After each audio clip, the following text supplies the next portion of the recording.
네, 앞서 리포트에서 들으신 것처럼 이재명 대통령은 워싱턴에 도착해 우리 시간으로 내일 새벽 1시 15분 트럼프 대통령과 한미 정상회담을 갖습니다.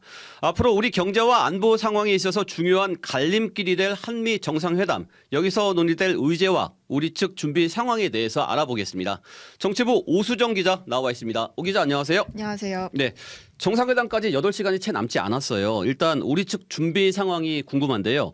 우리 정부에서는 관계 장관들과 경제사절단뿐 아니라 비서실장을 비롯한 그 3실장이 총 출동하면서 총력전을 펼치고 있죠. 그렇습니다. 통상 대통령이 해외 순방을 가도 비서실장은 국내 상황을 챙겨왔었는데요. 그런데 강훈식 비서실장까지 주말에 미국을 찾았습니다. 다른 참모들과는 달리 전용기가 아니라 민항기를 타고 급하게 이동을 했는데요. 네. 강 비서실장은 한 사람이라도 더 만나고 한마디라도 더 설득하기 위해서라고 기자들을 만나서 이유를 설명했습니다. 네, 그렇군요. 지난주에 조현 외교부 장관도 한일 정상회담을 건너뛰고 미국을 급하게 찾았거든요. 외교장관은 원래 한일 정상회담에 배석하는 게 통상적이기 때문에 일본을 건너뛰고 미국에 가야 하는 급한 일이 벌어지는 것 아니냐, 이상 기류가 있는 것 아니냐, 이런 관측도 나오기도 했어요. 네, 미국 측의 압박이 거센 건 사실인 것 같습니다. 지난달에 한미 관세 협상에서 우리가 15%의 상호 관세를 받는 대신 미국의 3,500억 달러의 대미 투자 기금 조성을 약속을 했잖아요. 네. 그런데 미국은 이에 대해서 구체적인 계획과 함께 직접 투자 비중을 높일 것을 요구하고 있는 것으로 알려졌습니다. 또 소고기랑 쌀 같은 민감 품목에 대한 수입 확대도 미국 측이 요구한 것으로 전해지는데요. 이런 미국 측 요구에 대해서 이 대통령은 앞서 리포트에서 들으신 것처럼 기존 합의를 뒤집을 수 없다 이렇게 선을 그었습니다. 들어보시죠. 더 일방적으로 바꾸자고 하는 것을 저희가 쉽게 바꾸자니까 또 바꾸겠습니다 할 수는 없는 노릇 아닐까 싶습니다.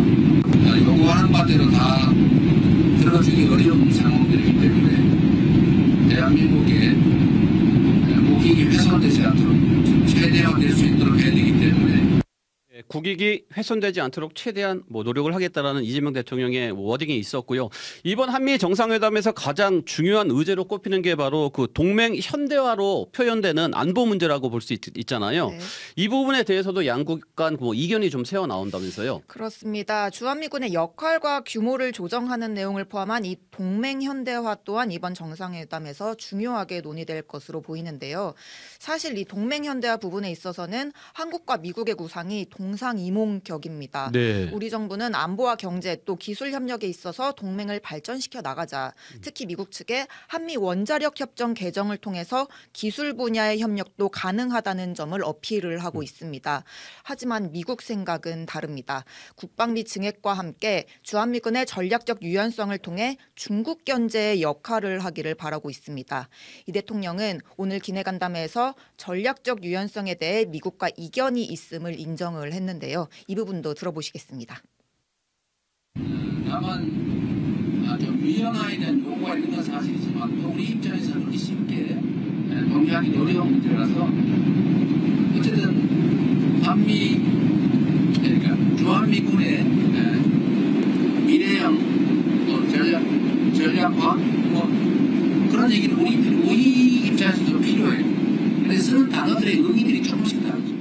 네. 유연화에 대한 요구가 있는 건 사실이지만 우리 입장에서는 쉽게 동의하기 어려운 문제다. 이렇게 이재명 대통령이 이야기를 했는데 아무래도 우리 정부는 주한미군의 역할이 변화했을 때 대북 억지력이 약화될 수도 있고 또 가까운 중국과의 관계를 고려하지 않을 수 없을 텐데요. 그렇습니다. 지정학적으로 또 경제적으로 중국과의 관계를 고려해야 하는 우리 입장에서는 이 미국과 발맞춰서 중국 견제에 동조한다 이렇게 비추는 게 부담스러울 수밖에 없습니다. 네. 이 대통령도 간담회에서 한미 동맹이 매우 중요하지만 그렇다고 다른 주요 국가들의 관계를 단절해서는 안 된다고 언급했습니다. 중국 견제 흐름에 어느 정도는 호응하면서도 이 중국에 대한 노골적인 언급을 피하는 모호한 합의가 중요해 보입니다. 네, 그렇군요. 그동안 트럼프 미국 대통령을 만난 세계 각국 정상들을 보면 면전에서 면박을 당한다든지 당황스러운 모습들이 많이 있었는데 이 부분에 대해서도 이재명 대통령이 만반의 준비를 했다고요? 네, 외국 정상과의 만남에서 트럼프 대통령의 두드러지는 특징이 바로 회담 앞부분을 언론에 그대로 공개한다는 겁니다. 모두 발언을 한 뒤에 취재진의 퇴장을 요구할 때까지 언론의 질문까지 받는데요. 네. 이 대통령은 이 과정에서 돌발 상황이 벌어질 가능성을 염두에 두고 구체적인 시나리오를 점검한 것으로 전해집니다. 또 지난 주말에 열린 한일 정상회담에서 이시바 시게루 총리로부터 노하우도 전수받았고요. 또 트럼프 대통령의 저서를 탐독해가면서 정상회담을 꼼꼼히 준비했다고도 직접 언급했습니다. 들어보시죠. 트럼프 대통령은 자신이 어떤 방식으로 협상하는지 협상의 기술, 거래의 기술을 다 써놨더라고요. 예정보다 소인수 회담이 길어진 이유는 사실 거의 대부분 미국과 협상 얘기를 하느라고 지연했습니다.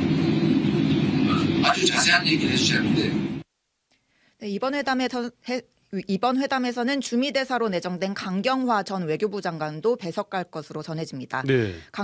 강 전 장관은 문재인 정부 시절에 모든 한미 정상회담에 배석한 트럼프 전문가로 분류되기도 합니다. 또 저희가 취재한 전문가들은 공통적으로 이 트럼프식 회담에 대해서 마치 리얼리티 쇼 무대에 출연하는 것처럼 트럼프를 띄워주되 디테일한 부분은 실무 협의를 통해 마무리하는 전략을 조언하기도 했습니다. 네, 여기까지 듣겠습니다. 정치부 오수정 기자 수고했습니다.